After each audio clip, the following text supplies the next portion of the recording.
Hello students, in the last lecture we have discussed about normal distribution. Today I will discuss few problems on normal distribution. So let us discuss the first example. 2000 students appeared in an exam. Distribution of marks is assumed to be normal with mean 30 and standard deviation 6.25. How many students are expected to get marks between 20 and 40? This is the first part. And how many students are expected to get marks less than 35?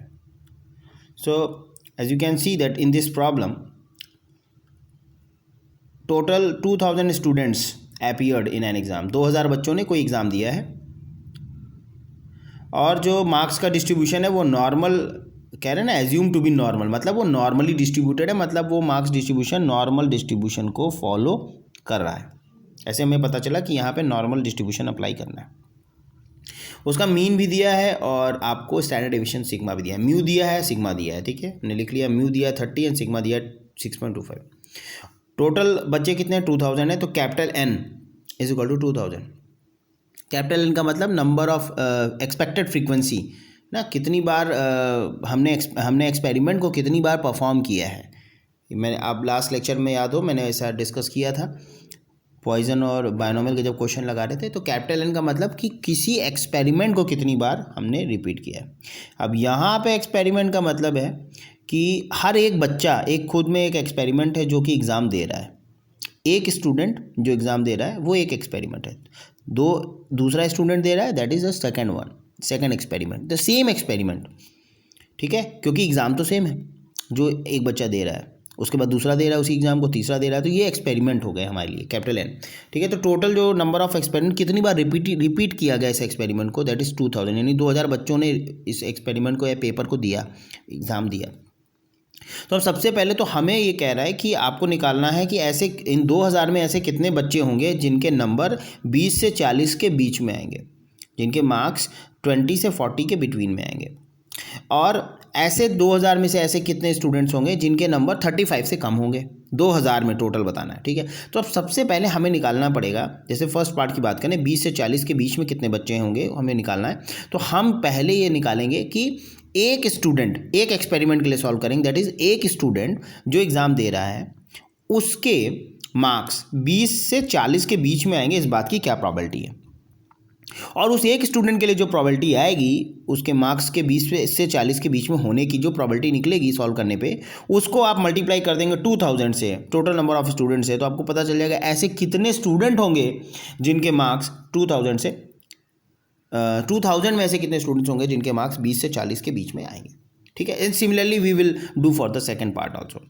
चलिए हम पहले part की बात करते हैं। तो पहले part में सबसे पहले फॉर अ सिंगल स्टूडेंट हमने लिख लिया, एक स्टूडेंट की बात करेंगे, एक स्टूडेंट की प्रॉबिलिटी निकालेंगे, फिर उसको हम 2000 से मल्टीप्लाई करेंगे तो नंबर ऑफ स्टूडेंट्स टोटल पता चल जाएगा।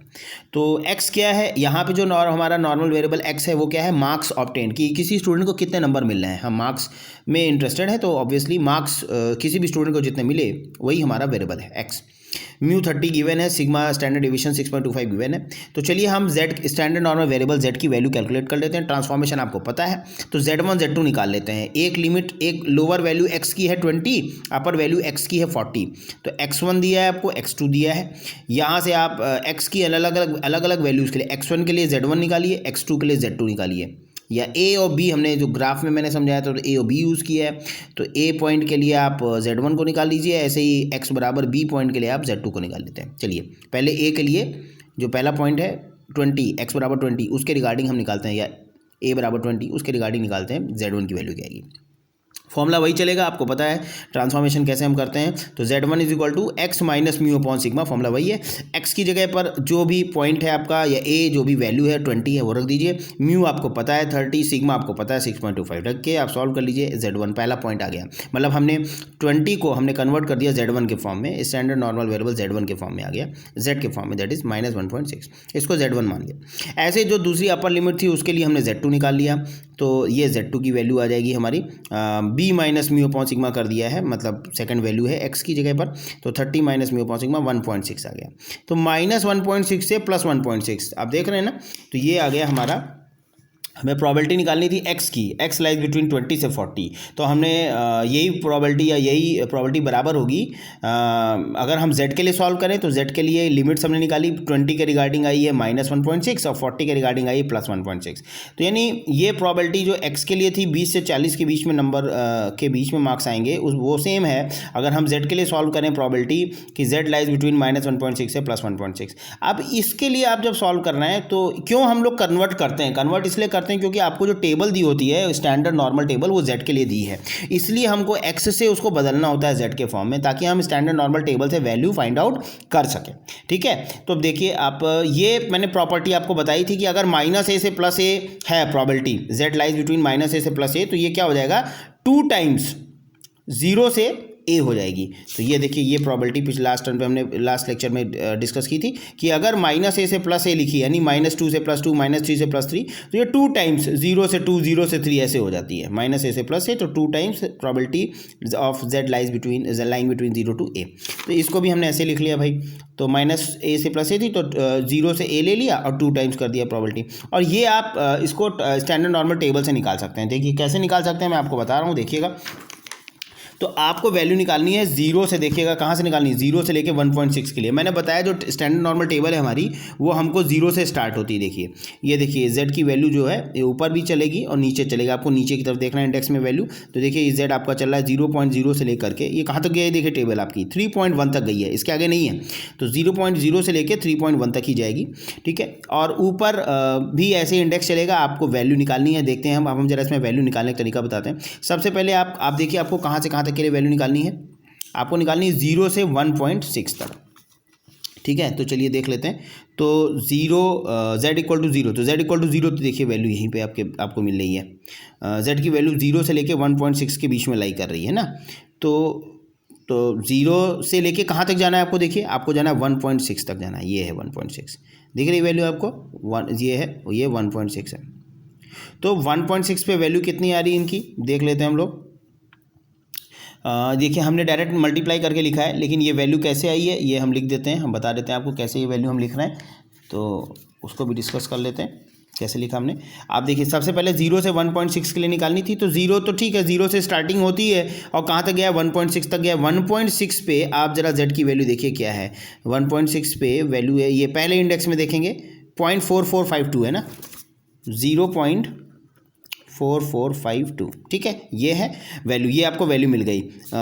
0 से z बराबर 0 से तो स्टार्ट ही है टेबल, है ना, कहाँ तक जानी थी 1.6 तक। तो 1.6 तक के लिए जो एरिया है आपका ये यही देखना है, 0.00 पे ही देखेंगे आप, ये आपको क्या मिल रहा है 0.4452। ठीक है, और इसको देखिए ये क्या था, 2 टाइम्स था ना, ये 2 टाइम्स है, तो आप इसको मल्टीप्लाई कर दिए 2 से, तो ये क्या आ जाएगा 2 2 = 4, 2 5 = 10, 0 1 गया कैरी, 2 4 = 8 + 1 9 एंड 2 4 = 8। तो ये वैल्यू आ गई 0.8904, देखिए यही लिखिए 0.8904। तो दिस इज़ हाउ कैसे हम वैल्यू निकालते हैं और फिर उसको मल्टीप्लाई सिंपली कर दिया। तो ऐसे हम स्टैंडर्ड नॉर्मल टेबल से वैल्यू फाइंड आउट करेंगे। आगे और 1-2 एग्जांपल में हम बता देंगे कैसे करना है। It is the probability. तो अब ये जो प्रॉबिलिटी आई ये क्या है कि कोई एक स्टूडेंट, कोई सिंगल स्टूडेंट हमारा, उसकी वैल्यू 20 मार्क्स से 40 मार्क्स वो अटेन करेगा, इस बात की प्रॉबिलिटी है। तो हमें बताना था 2000 स्टूडेंट्स में ऐसे कितने स्टूडेंट होंगे। ये जो एक स्टूडेंट की प्रॉबिलिटी आई है इसको आप 2000 से मल्टीप्लाई कर दीजिए। तो ये हमने लिख रखा है, it is the probability that single student will get marks between 20 to 40, so the total number of students will be. तो ऐसे 2000 में ऐसे कितने बच्चे होंगे जिनके नंबर 20 से 40 के बीच में आएंगे, रेंज में आएंगे। हमने मल्टीप्लाई कर दिया, इस एक स्टूडेंट की प्रॉबिलिटी जो निकाली उसको 2000 से मल्टीप्लाई किया, यह 1780.8 आ गया ना।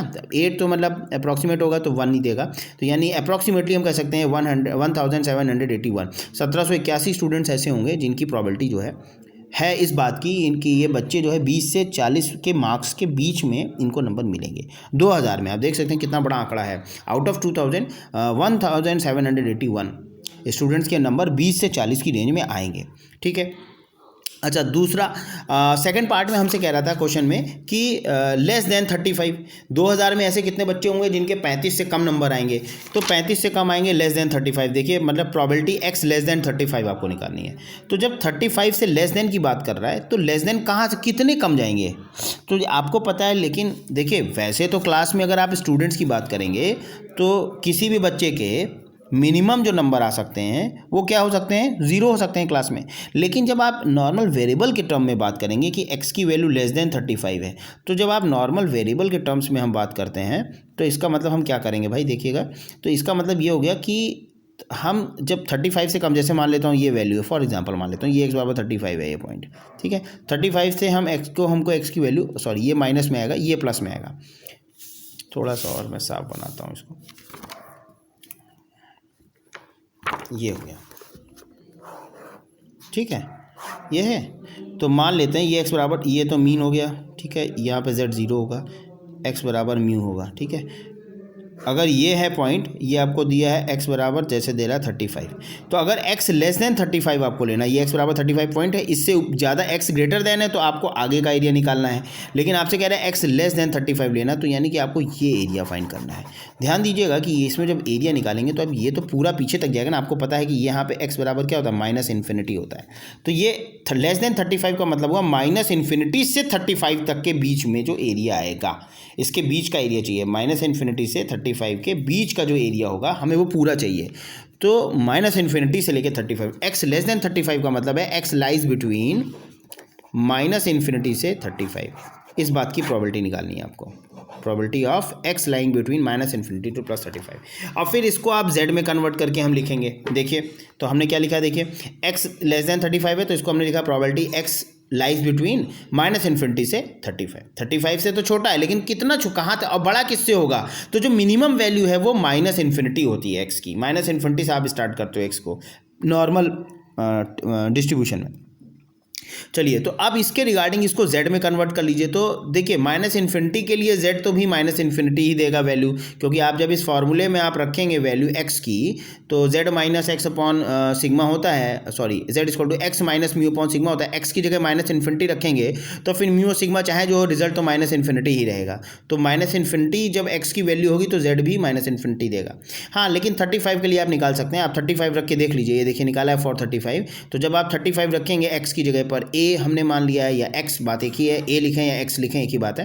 तो a की जगह लिख लीजिए 35 या x मानते हैं तो x की जगह 35 लिखिए। माइनस म्यू पता है, सिग्मा पता है आपको, दोनों वैल्यू रख दीजिए, सॉल्व कर लीजिए। देखिए क्या है 0.8। तो z की वैल्यू हमने लिख ली माइनस इन्फिनिटी से 35 के लिए आ गई, x बराबर 35 के लिए आपको z मिला है 0.8। तो x lies between minus infinity से प्लस 35, इसका मतलब z lies between minus infinity से 0.8। अच्छा अब ये वैल्यू आपको पता है कैसे निकालना है ना। 0.8 माइनस इन्फिनिटी से 0.8 के लिए आया ना। जैसे मान लेता हूँ ये आपको फिगर दिया है, ठीक है। तो अगर ये फिगर है आपका, ठीक है, मैं ऐसे बना देता हूँ, ये फिगर दिया है आपका, ठीक है, ये मीन है और 0.8 तक आया ना। तो ये पॉइंट है 0.8 z का, 0.8, ठीक है। तो माइनस इन्फिनिटी यहाँ पे होगा z equal to minus infinity, यहाँ पे कर्व ऐसे चला जाएगा माइनस इन्फिनिटी। ये बिल्कुल टच नहीं करती है लाइन कभी भी, बिल्कुल बहुत ज़्यादा करीब आ जाएगी लेकिन टच नहीं करेगी, इन्फिनिटी की तरफ टेंड कर जाएगी, ठीक है। तो मान लेता हूँ माइनस इन्फिनिटी कहीं पे आखिरी में कोई पॉइंट आएगा z का। तो ये माइनस इन्फिनिटी से 0.8 का मतलब वो हमें ये पूरा एरिया निकालना है, ये जो जितना भी आएगा ये पूरा एरिया निकालना है। तो अब आपको पता है कि 50% एरिया की वैल्यू तो 0.5 होती है। तो सिर्फ 50% कहाँ, मीन तक, जहाँ z बराबर 0 है। तो माइनस इन्फिनिटी से 0, ये जो एरिया है इतना आधा, ये आधा एरिया जो ये बीच वाली लाइन है, मीन वाली लाइन है, z बराबर 0 जहाँ पे है वहाँ तक का एरिया 0.5 है। तो बचा कौन सा जो आपको पता करना है, आपको ये 0 से लेके 0.8 का निकालना है, आपको ये एरिया पता करना है। आपको देखिए ये वाला, इतना और पता चल जाए, इधर का तो 0.5 पता ही होता है हमें, तो हम डायरेक्टली लिख सकते हैं माइनस इन्फिनिटी से जो 0.8 का एरिया है इसको हम डायरेक्टली लिख सकते हैं 0.5 प्लस 0 से z like probability of z lying between 0 से 0.8, इतना एरिया निकाल लिया जाए। इस बात की प्रोबेबिलिटी निकाल लें और ये प्रोबेबिलिटी एरिया बराबर होगी, ठीक है। तो देखिए इसको हमने कैसे लिखा, तो माइनस इन्फिनिटी से 0.8 था तो हमने इसको लिखा 1/2, आधा पूरा, आधा तो रहेगा ही 0.5 प्लस 0 से लेके 0.8 तक z की प्रोबेबिलिटी। अब 0 से 0.8 तक की प्रोबेबिलिटी आपको देखिए यहाँ से हम फिर से निकाल लेते हैं टेबल से। तो 0 से लेके कहाँ तक जाना है, 0.8 तक जाना है। 0 तो स्टार्टिंग पॉइंट हो गया, 0.8 आ जाइए, ये आ गया देखिए 0.8, ये क्या है वैल्यू, आप देखिए 0.2881, ये वैल्यू है हमारी, देखिएगा 0.8 है ना, हाँ 0.2881, 0.8 तक आना था तो 0.2881, तो ये वैल्यू हो गई हमारी 0.2881, ठीक है। और इसको हमको क्या ऐड करना है, हाफ ऐड करना है ना, 0.5, हाफ का मतलब 0.5, तो इसमें 0.5 ऐड कर दीजिए, तो 188 और 5 + 2 7, 0.7881 आएगी, ये देखिए अगली वैल्यू, ठीक है। तो 0.7881 आपका रिजल्ट आ गया।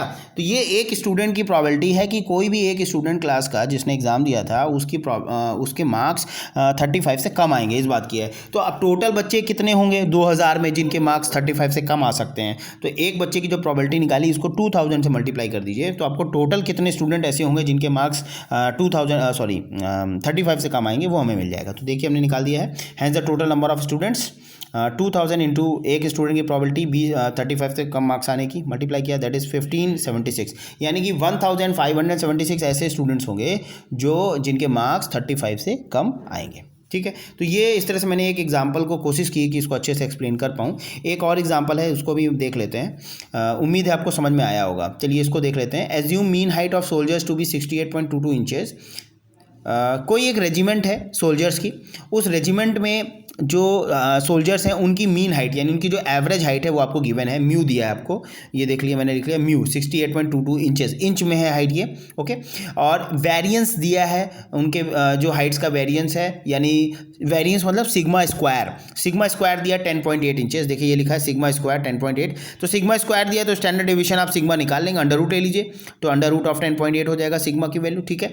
अच्छा याद रखिएगा स्टैंडर्ड डिवीजन पॉजिटिव होता है, ठीक है, तो ये वैल्यू जब स्क्वायर रूट से आप निकालेंगे तो ऐसा नहीं है कि निगेटिव वैल्यू आप लेंगे, वेरिएंस हो चाहे स्टैंडर्ड डिवीजन हो ये पॉजिटिव होते हैं, ये हमेशा याद रखिएगा। तो ये वैल्यू इसकी जो भी अंडर रूट के अंदर से आएगी वो पॉजिटिव वैल्यू ही हम लेते हैं, निगेटिव नहीं ले सकते क्योंकि स्टैंडर्ड डिवीजन निगेटिव नहीं होता, ठीक है। तो अच्छा अब हमसे पूछ क्या रहा है क्वेश्चन में, हमसे कह रहा है कि ऐसे कितने सोल्जर रेजिमेंट में होंगे, how many soldiers in the regiment of 1000, जो रेजिमेंट है सोल्जर की उसमें टोटल सोल्जर्स 1000 है, 1000 सोल्जर्स में से ऐसे कितने सोल्जर होंगे रेजिमेंट में जिनकी हाइट हमसे पूछ रहा है, would you expect to be over 6 feet tall, जिनकी हाइट हमारे हिसाब से 6 फुट से ज़्यादा होगी। अब 6 फुट का मतलब देखिएगा आपको डेटा सारा इंचेस में दिया है, मीन इंचेस में एवरेज हाइट दी थी, स्टैंडर्ड डिवीजन इंचेस में दिया था, तो हमको जाहिर सी बात है यूनिट भी ध्यान रखनी है कि सारी यूनिट सेम हो सारी डेटा की। अगर मीन और स्टैंडर्ड डिवीजन इंचेस में है तो जो एक्स की वैल्यू है वो भी इंचेस में ही होनी चाहिए, तो अगर नहीं दी है तो आपको उसे कन्वर्ट कर लेना चाहिए उसमें। तो 6 फीट का मतलब 1 फीट में 12 इंच होते हैं, तो 12 6 72 इंचेस, यानी एक्स की वैल्यू जो आएगी आपसे पूछ रहा है वो 72 इंचेस से ज़्यादा हाइट वाले कितने सोल्जर होंगे आउट ऑफ 1000। तो हम क्या कैसे निकालेंगे इसको, ये हमको निकालना है, ठीक है। और हमको क्वेश्चन में दे दिया है, यानी आपको नॉर्मल टेबल की ज़रूरत नहीं पड़ेगी, इसलिए नॉर्मल जो डेटा आपको चाहिए होगा नॉर्मल टेबल से स्टैंडर्ड नॉर्मल अवेलेबल जेड की वैल्यू वो आपको दी है क्वेश्चन में, इस केस में आपको टेबल की ज़रूरत नहीं पड़ेगी। पिछले क्वेश्चन में टेबल चाहिए थी क्योंकि वहाँ पे हमें नॉर्मल टेबल की वैल्यू नहीं थी, तो एग्जाम में आपको नॉर्मल टेबल या तो प्रोवाइड की जाएगी अगर वैल्यू नहीं गिवन है, और अगर गिवन होगी तो फिर नॉर्मल टेबल आपको प्रोवाइड नहीं की जाएगी, ये देख लीजिएगा। तो यहाँ पे आपको देखिए नॉर्मल वेरिएबल की वैल्यू दे रहा है जेड की 0 से 1.15 में कितनी है 0.3746 दी है, ठीक है। तो आपको ये वैल्यू ऑलरेडी गिवन है तो आपको कुछ करना ही नहीं है, आप आराम से इसको यहाँ से हम उठा लेंगे, हमको टेबल की जरूरत नहीं पड़ेगी। चलिए तो अब हमें बताना है कि ऐसे कितने 1000 में ऐसे कितने सोल्जर्स होंगे जिनकी हाइट 6 फीट से ज़्यादा होगी, 6 फीट यानी 72 इंचेस से ज़्यादा होगी, ठीक है। चलिए निकालते हैं। तो x क्या है हमारा वेरिएबल है और हम इंटरेस्टेड हैं सोल्जर्स की हाइट में, तो जो x वेरिएबल है वो क्या रिप्रेजेंट कर रहा है, हाइट ऑफ अ सोल्जर, ठीक है। x क्या हो जाएगा 6 फीट मतलब 72 इंचेस, सिग्मा स्क्वायर गिवन था, सिग्मा निकाल लिया, under root of 10.8 standard division आ गया, और मीन हमको क्वेश्चन में गिवन है 68.22 इंचेस, ठीक है, सब लिख लिया। अब इस x के लिए स्टैंडर्ड वेरिएबल में इसको कन्वर्ट कर लेते हैं, स्टैंडर्ड नॉर्मल वेरिएबल z में कन्वर्ट कर लेते हैं, 72 से वैल्यू क्या आ जाएगी। अब देखिए यहाँ पे हमसे क्या कह रहा है, याद रखिएगा, हमसे कह रहा है कि प्रोबेबिलिटी निकालिए कि कितने सोल्जर्स की हाइट 6 फीट से ज़्यादा है, 6 फीट मतलब 72 इंच से ज़्यादा है, तो x इज़ ग्रेटर देन 72, तो इसका मतलब ये रेंज क्या आएगी हमें, तो इसका मतलब आप इसको लिखेंगे x लाइज बिटवीन, कहाँ से कहाँ तक जा रही है देखिएगा, तो 72 से ज़्यादा है, दैट इज 72, 6 फीट से ज़्यादा हो हाइट। और ज़्यादा कहाँ तक हो सकती है हमें नहीं पता, कितनी हाइट मैक्सिमम हो सकती है। अगर चूंकि हमें पता है कि जो एक्स नॉर्मल वेरिएबल होता है और वो नॉर्मल डिस्ट्रीब्यूशन से हम उसको कोरिलेट करते हैं, तो वो उसकी मैक्सिमम वैल्यू वहाँ पे एक्स कहाँ तक जाता है, प्लस इन्फिनिटी तक जाता है। और लोवेस्ट लिमिट क्या होती है, माइनस इन्फिनिटी। तो यानी एक्स की वैल्यू 72 से ज़्यादा होगी, और कहाँ तक जाएगी, तो हम मैक्सिमम जो नॉर्मल डिस्ट्रीब्यूशन से जो एक्स की वैल्यू हम देखते हैं वो कहाँ तक जाती है, एक्स या जेड, उसकी वैल्यू इन्फिनिटी तक जाएगी, प्लस इन्फिनिटी। चूंकि 72 से बड़ी है और जाना कहाँ तक है, मैक्सिमम लिमिट नहीं दी, तो मैक्सिमम लिमिट क्या पॉसिबल है, दैट इज इन्फिनिटी। तो आपको इस बात की प्रोबेबिलिटी निकालनी है। अब आप इसको कन्वर्ट कर लीजिए जेड के फॉर्म में, 72 के लिए आप निकाल लेंगे और इन्फिनिटी के लिए जेड की वैल्यू फिर से इन्फिनिटी ही रहेगी, क्योंकि आपको ट्रांसफॉर्मेशन पता है, जेड बराबर x minus mu upon sigma, इसी में आपको एक्स की वैल्यू रखनी होती है। ठीक है, तो आप रख देंगे तो रिजल्ट वही आएगा। तो ये तो इन्फिनिटी के लिए तो इन्फिनिटी ही आएगा, और 72 के लिए आप सॉल्व कर लीजिए, यहाँ पे 72 रख लीजिए, म्यू पता है, सिग्मा पता है, तो जेड की वैल्यू आ जाएगी। और ये प्रोबेबिलिटी हम सॉल्व कर लेंगे, इंटीग्रल से इसको इंटीग्रेट करके निकाल लेंगे। तो चलिए देख लेते हैं इसको कैसे किया हमने। ये आ गया, ये है। तो चलिए सबसे पहले तो z की वैल्यू 60 जो 72 इंचेस था उसके लिए हमने z की वैल्यू निकाली, 1.15 आ गई। तो प्रोबेबिलिटी हमने लिखा x ग्रेटर देन 72। इसका मतलब क्या हुआ, प्रोबेबिलिटी अगर z के फॉर्म में लिखा है तो डायरेक्टली लिख सकते हैं। 72 के रिगार्डिंग हमने x के वैल्यू 72 है तो उसके रिगार्डिंग z निकाल लिया था। तो इसका मतलब अगर x बड़ा है 72 से, इस बात की प्रोबेबिलिटी निकालनी है। तो इसी को दूसरे वर्ड्स में हम कैसे बोल सकते हैं कि z बड़ा है, प्रोबेबिलिटी निकालनी हमें इस बात की कि z बड़ा है 1.15 वैल्यू से। ठीक है, अब 1.15 से बड़ा है मतलब कहाँ से कहाँ तक जाएगा, 1.15 से बड़ा है और जाएगा, मैक्सिमम वैल्यू क्या पॉसिबल है, प्लस इन्फिनिटी। प्लस वैल्यू है तो प्लस इन्फिनिटी कंपेयर होंगे, तो इस वैल्यू से लेके प्लस इन्फिनिटी तक जाएगी। ओके, अब ये वैल्यू निकालनी है। तो फिर से देखिए, फिर से मैं वही बताता हूँ, 1.15 से इन्फिनिटी तक जाना था हमें। देखिए ये मान लेते हैं ग्राफ है, ठीक है, और ये मीडियम वैल्यू है, ठीक है, और ये मान लेता हूँ ऐसे जा रहा है। ये ग्राफ हमारा इसके ऊपर ऊपर जाएगा, टच नहीं करता किसी कहीं पर भी एक्स एक्सिस को या जेड एक्सिस को टच नहीं करेगा। ठीक है, तो अब हम हाँ z इक्वल टू 1.15 मान लेता हूँ, z इक्वल टू 1.15 ये हमारा पॉइंट है, z इक्वल टू 1.15। ठीक है, अब ये कोई पॉइंट है मैं मान लेता हूँ। ठीक है, तो हमसे कह रहा है 1.1 z की वैल्यू 1.15 से प्लस इन्फिनिटी के बीच में निकालनी। तो हमको ये एरिया निकालना है, हमको जो है ये वाला एरिया पूरा फाइंड करना है। ठीक है, ये एरिया। ठीक है, तो अब ये मैं बता चुका हूँ, इस तरह की प्रोबेबिलिटी निकालने के लिए आप क्या करेंगे, भाई ये इतना निकालना है आपको। आप क्या करिए, ये जो इतना इन्फिनिटी तक तो आपको टेबल नहीं दी है, आप खुद बताइए आपको क्या z बराबर इन्फिनिटी तक आपकी स्टैंडर्ड टेबल है। देखिए आप कहाँ तक जा रही है आपकी टेबल, ये देखिए, ये z चला है 0.0 से स्टार्ट है, कहाँ तक जा रहा है, मैक्सिमम वैल्यू 3.1 तक है। तो आप ये कैसे इन्फिनिटी तक कैसे वैल्यू फाइंड कर पाएंगे, टेबल से तो निकलने से नहीं। तो इसलिए हम क्या करते हैं कि हमें पता है कि ये टोटल जो पूरा 50% एरिया है इसका, ये जो 50% एरिया होता है ये हमें पता है, ये कितना होता है 0.5 होता है। तो हम क्या करें, 0.5 टोटल एरिया में से जो वाइट वाला है अनशेडेड है, 0 से लेके 1.5 के बीच का एरिया, इतना एरिया ये सब्ट्रैक्ट कर दें। टोटल 0.5 पूरा एरिया 0.5 है, उसमें से ये जो हल्का शेडेड है इसको घटा दिया जाए तो हमें ये एरिया मिल जाएगा 1.5 से 1.15 से इन्फिनिटी तक का। तो यही काम यहाँ पे किया गया है। देखिए हमने यही किया है, हमने क्या किया, 0.5 में से घटा दिया प्रोबेबिलिटी z बराबर 0 से 1.15 के बीच की। ठीक है, यही है, यही हमने बताया आपको। देखिए 0 से लेके 1.15 के बीच की ये जो प्रोबेबिलिटी, इतना अगर हम घटा दें टोटल 0.5 में से तो इतना ही तो बचेगा। आप देखिए यही वाला बचेगा, यही हमें निकालना था। तो देखिए हमने निकाल दिया। तो 0 से 1.15 और ये आपको उसमें दिया गया है, आपको टेबल में आपको अगर ये वैल्यू आपको टेबल में नहीं गिवन होती, तो टेबल में गिवन थी तो हमने डायरेक्ट लिख ली, अगर नहीं गिवन होती तो आपको निकालते हैं आप टेबल से। चलिए देख लेते हैं इसको कैसे आप निकालेंगे, क्योंकि आपको जो टेबल में वैल्यूज़ दी होती हैं, देखिएगा आपको टेबल में वैल्यूज़ दी, आपको निकालना है z इक्वल टू 1.15 के लिए ना। तो आप देखेंगे यहाँ पर आपको देखिए 1.0 के बाद 1.1 आ रहा है और 1.1 के बाद 1.2 आ रहा है। तो 1.15 इन दोनों के बीच में होगी वैल्यू, 1.1 और 1.2 के बीच में होगी। ठीक है, तो 1.15 कैसे मिलेगी आपको, देखिए अब ऊपर हमें ऊपर वाले कॉलम को हम देखेंगे, यानी 1.1 में हम क्या करें, हमें 1.15 लाना है तो हम इसमें क्या क्या ऐड कर दें। देखिए हमें 0.05 ऐड करना है ना, 5, और 1.1 में हमने 0.05 ऐड किया है। तो ये देखिए आ रहा है 1.15, ठीक है। तो मतलब ये कि 1.1 के रो में आपको देखना है और 0.05 कॉलम को नीचे देखना है, उसके सामने निकालने क्या वैल्यू आएगी देखते हैं। तो 1.1 आपको देखिए ये दिया है और ऊपर देखिए यहाँ पे दिया है 0.01, 0.02, 0.03, 0.04 और 0.05 तक ये देखिए आ रहा है। अब वैसे ये जा रहा है 0.09 तक जाएगा, ठीक है, लेकिन हमको कहाँ तक लेना है, हम वहाँ तक देख लेते हैं।